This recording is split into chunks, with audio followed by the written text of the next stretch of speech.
আত্মীয় স্বজনের উপকার করলি বাসি খাতি হয়, আর তোমাদের মতো আত্মীয় স্বজনের জন্য বাকি আত্মীয়রা বঞ্চিত হয়। ভাই আপনি তো আমার আত্মীয় মানুষ, আমার এই ছোট ভাইটারে একটু কাজ কাম শেখাই দেন। আত্মীয় মানুষ বলিছেন, নাও বলতে পারি না। ঠিক আছে, তুমি তাহলে দুপুরের পরে কাপড় চুপড় পাল্টায় চলে আইসো। তাহলে তোর কোনো কথাই নাই। ঠিক আছে, তাহলে তুই দুপুর পরে এসে ঠিক মতন কাজ করিস।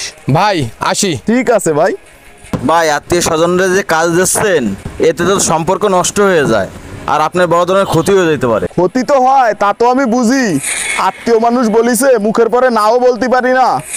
আরো কি এমন বা ক্ষতি করবে আমার রিজিক তো নিতে পারবে না, রিজিক তো আল্লাহর হাতে।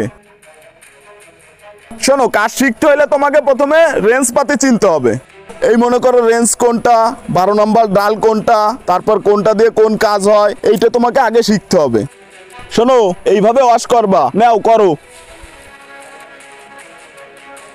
অল্প দিনে তো ভালোই কাজ শিখে গেছো। যাক, এতদিনে তোমার উপরে গ্যারেজটা ফেলায় রেখে কোথাও যাওয়া যাবে।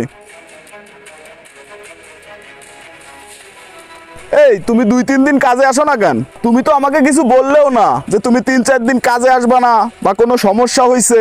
কাজ কাম তো শিখেছিস, তা তো ভালোই শিখেছিস। 3-4 দিন ধরে একটা দোকান খুঁজছিলাম, যে একটা দোকান দিয়ে দেবো। সেটা তো ভালো কথা, তা দোকান কি খুঁজে পাইছো? দোকান তো একটা পাইছি, অ্যাডভান্সও দিয়েছি।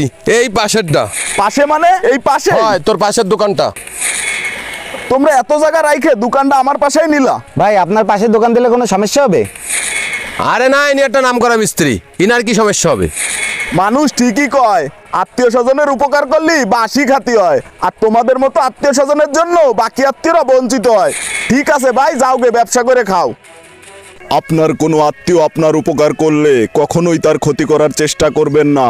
মনে রাখবেন, সামান্য কিছু অর্থের জন্য কখনো আত্মীয়র সম্পর্ক নষ্ট করবেন না। ভিডিওটি ভালো লাগলে লাইক কমেন্ট শেয়ার করে পাশে থাকবেন, আর আপনি নতুন হলে চ্যানেলটিকে অবশ্যই সাবস্ক্রাইব এবং ফলো করবেন। সকলকে ধন্যবাদ।